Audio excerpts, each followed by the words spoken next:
Hello students, আশা করি প্রত্যেকে ভালো রয়েছো। আমার চ্যানেলে তোমাদের প্রত্যেককে স্বাগত। আজকে আমাদের আলোচনার বিষয় হলো সপ্তম শ্রেণীর দ্বিতীয় অধ্যায়, যার নাম হচ্ছে ভারতের রাজনৈতিক ইতিহাসের কয়েকটি ধারা। সেই চ্যাপ্টার থেকে তোমাদের প্রতিটা লাইন খুঁটিয়ে কিন্তু কোশ্চেন অ্যান্সার আজকে আমরা এই ভিডিওতে আলোচনা করব। অবশ্যই প্রত্যেকে পাঠ্য বইটা খুব ভালোভাবে পড়বে। আর প্রতিটা তোমাদের চ্যাপ্টার থেকে যে সমস্ত কোশ্চেনগুলো খুব ইম্পর্টেন্ট লাইন ভিত্তিক সে সমস্ত কোশ্চেন কিন্তু এই ভিডিওতে আলোচনা করা হয়েছে। তাই তোমাদের কাছে অনুরোধ করছি তোমরা ভিডিওটা স্কিপ না করে অবশ্যই পুরো ভিডিওটা দেখো। কেমন লাগছে ভিডিও জানিও। ভিডিওটা ভালো লাগলে অবশ্যই একটা লাইক করে বন্ধুদের সাথে শেয়ার করো। আর যারা আমার চ্যানেলে নতুন অবশ্যই কিন্তু চ্যানেলটিকে সাবস্ক্রাইব করে রাখবে পরবর্তী ভিডিওগুলো দেখার জন্য। চলো আলোচনাটা শুরু করি। দেখো, ফার্স্ট কোশ্চেন বলছে রঘুবংশম কার লেখা? উত্তর আমরা লিখব রঘুবংশম কালিদাসের লেখা। নেক্সট বলছে অর্থশাস্ত্র কার লেখা? উত্তর লিখব অর্থশাস্ত্র কৌটিল্যের লেখা। তারপরে 3 নম্বরের কোশ্চেন বলছে কোথায় বঙ্গ নামটির প্রথম উল্লেখ পাওয়া যায়? উত্তর হবে ঋগ্বেদের ঐতরেয় আরণ্যকে প্রথম বঙ্গ নামটির উল্লেখ পাওয়া যায়। নেক্সট কোশ্চেন বলছে খ্রিস্টীয় ত্রয়োদশ শতকের কোন ঐতিহাসিকের লেখাতে বঙ্গরাজ্যের উল্লেখ আছে? উত্তর হবে মিনহাজ ই সিরাজের। 5 নম্বর প্রশ্ন বলেছে আইন ই আকবরী কার লেখা? উত্তর হবে আবুল ফজলের লেখা। 6 নম্বর হচ্ছে আবুল ফজল কে ছিলেন? উত্তর লিখব আমরা মুঘল যুগের ঐতিহাসিক ছিলেন আবুল ফজল। নেক্সট কোশ্চেন বলছে সুবা বাংলা নামটির উল্লেখ পাওয়া যায় কোন গ্রন্থে? উত্তর হবে আইন ই আকবরী গ্রন্থে সুবা বাংলা নামটির উল্লেখ পাওয়া যায়। নেক্সট কোশ্চেন বলছে সুবা শব্দের অর্থ কী? উত্তর হবে প্রদেশ বা রাজ্য। নেক্সট কোশ্চেন বলছে ইউরোপীয় ভ্রমণকারীরা বঙ্গদেশের নাম কি দিয়েছিলেন? উত্তর হবে বেঙ্গালা। নেক্সট কোশ্চেন বলছে স্বাধীনতার আগে বঙ্গের এই বিরাট ভূখণ্ড কী নামে পরিচিত ছিল?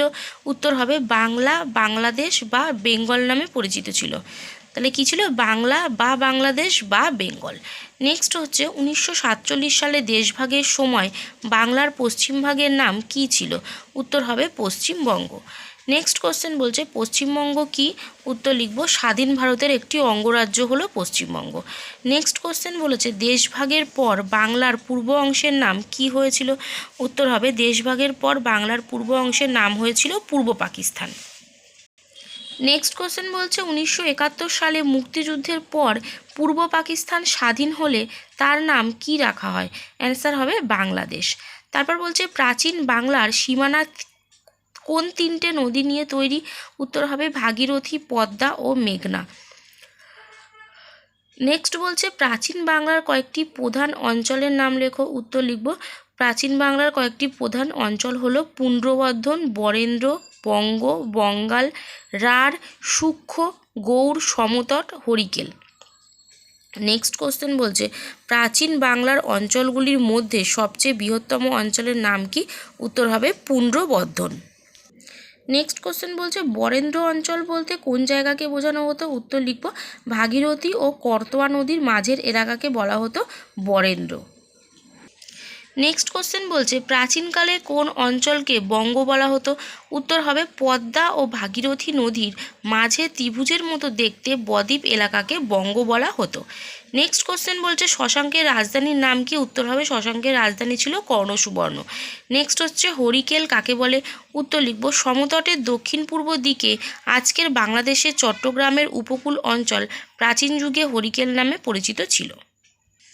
নেক্সট কোশ্চেন বলেছে শশাঙ্ক কে ছিলেন? উত্তর হবে এক গুপ্ত সম্রাটের মহা সামন্ত ছিলেন শশাঙ্ক। নেক্সট হচ্ছে কবে শশাঙ্ক গৌড়ের শাসক হন? তো 606 থেকে 607 খ্রিস্টাব্দের কিছুকাল আগে শশাঙ্ক হচ্ছে গৌড়ের শাসক হন। নেক্সট কোশ্চেন বলছে শশাঙ্ক কতদিন গৌড়ের শাসক ছিলেন? উত্তর হবে 637 থেকে 38 খ্রিস্টাব্দে মৃত্যুর আগে পর্যন্ত শশাঙ্ক গৌড়ের শাসক ছিলেন। নেক্সট কোশ্চেন বলছে কর্ণসুবর্ণের বর্তমান নাম কি? উত্তর হবে চিরুটি। এটি পশ্চিমবঙ্গের মুর্শিদাবাদ জেলায় অবস্থিত। নেক্সট কোশ্চেন বলছে সুয়ানজাং কে ছিলেন? উত্তর হবে চীনা বৌদ্ধ পর্যটক ছিলেন সুয়ানজাং। নেক্সট কোশ্চেন বলেছে সুয়ানজাং কে ছিলেন? উত্তর হবে চীনা বৌদ্ধ পর্যটক ছিলেন সুয়ানজাং।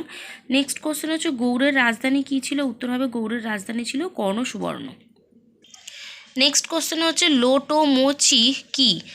উত্তর হবে চীনা ভাষায় বৌদ্ধ বিহারের নাম হলো লোটোমোচি। নেক্সট কোশ্চেন হচ্ছে কর্ণ সুবর্ণ স্থায়ীভাবে কী নামে পরিচিত ছিল? উত্তর হবে রাজকর্ণের প্রাসাদ নামে পরিচিত ছিল।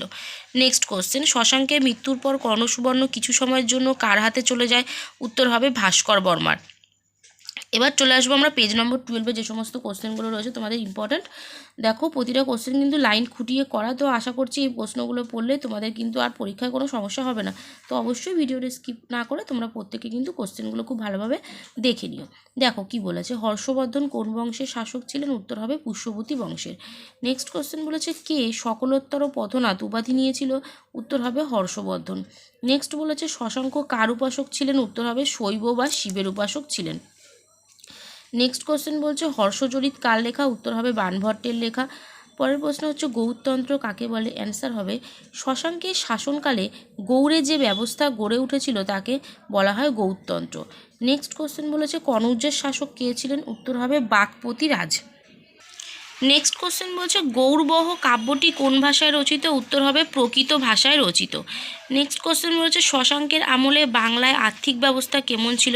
উত্তর হবে দেখো শশাঙ্কের আমলে সোনার মুদ্রা প্রচলিত ছিল, তবে তার মান পড়ে গিয়েছিল। নকল সোনার মুদ্রাও দেখা যেত, রূপার মুদ্রা ছিল না। ব্যবসা বাণিজ্যের ক্ষেত্রে এই যুগে সম্ভবত মন্দা দেখা দিয়েছিল। সমাজে জমির চাহিদা বাড়তে থাকে। এই যুগে অর্থনীতি হয়ে পড়েছিল কৃষি নির্ভর। বাণিজ্যের গুরুত্ব কমে যাওয়ায় নগরের গুরুত্ব কমতে থাকে এবং সমাজ ক্রমশ গ্রামতান্ত্রিক হয়ে পড়ে। নেক্সট কোশ্চেন বলেছে শশাঙ্ক কি বৌদ্ধ বিদ্বেষী ছিল, অথবা শশাঙ্কের সঙ্গে বৌদ্ধদের সম্পর্ক কেমন ছিল? উত্তর লিখব দেখো শশাঙ্ক নিজে ছিলেন শৈব বা শিবের উপাসক। কিছু গ্রন্থে শশাঙ্ককে বৌদ্ধ বিদ্বেষী বলে উল্লেখ করা হয়। তার বিরুদ্ধে অভিযোগ করা হয় তিনি নাকি বৌদ্ধ ভিক্ষুদের হত্যা করেছিলেন এবং বৌদ্ধদের পবিত্র স্মারক ধ্বংস করেছিলেন। কিন্তু শশাঙ্কের শাসনকালে কয়েক বছর পর চীনা বৌদ্ধ পর্যটক সুয়ানজাং কর্ণসুবর্ণ নগরের উপকণ্ঠে রক্তমৃত্তিকা বৌদ্ধবিহারের সমৃদ্ধি লক্ষ্য করেছিলেন। শশাঙ্কের মৃত্যুর 50 বছর পর চীনা পর্যটক ই সিং ও বাংলায় বৌদ্ধ ধর্মের উন্নতি লক্ষ্য করেন। এর থেকে বোঝা যায় বৌদ্ধ বিদ্বেষী হিসাবে শশাঙ্কের বিরুদ্ধে অভিযোগ অতিরঞ্জিত ছিল। শশাঙ্ক শিবের উপাসক হলেও বৌদ্ধদের সাথে তার সম্পর্ক ছিল ভালো। শশাঙ্ক নির্বিচারে বৌদ্ধ বিদ্বেষী হলে বৌদ্ধদের এমন উন্নতি সম্ভব হতো না। নেক্সট কোশ্চেন বলছে মাৎসনায় কাকে বলে? উত্তর লিখব দেখো মাৎসনায় বলতে দেশের অরাজকতা বা স্থায়ী রাজার অভাবকে বোঝানো হয়। পুকুরের বড় মাছ যেমন ছোট মাছকে খেয়ে ফেলে, অরাজকতার সময় তেমনি শক্তিশালী লোক দুর্বল লোকদের ওপর অত্যাচার করে। তাহলে আমরা এই অবধি আলোচনা করলাম খুব গুরুত্বপূর্ণ তোমাদের দ্বিতীয় অধ্যায় যত শর্ট কোশ্চেন প্লাস বড় কোশ্চেন রয়েছে, তোমাদের প্রতিটা লাইন ভিত্তিক যে সমস্ত কোশ্চেন রয়েছে না সব কোশ্চেন কিন্তু এই ভিডিওতে আলোচনা করে ফেললাম। অবশ্যই প্রত্যেকে ভিডিওটা পুরোপুরি দেখবে। কেমন লাগছে ভিডিও জানিও। ভিডিওটা ভালো লাগলে অবশ্যই লাইক করে বন্ধুদের সাথে শেয়ার করতে ভুলো না। যারা চ্যানেলে নতুন অবশ্যই কিন্তু চ্যানেলটিকে সাবস্ক্রাইব করে রাখবে। তো আজকের মতো এখানেই টাটা, দেখা হবে নেক্সট ভিডিওতে।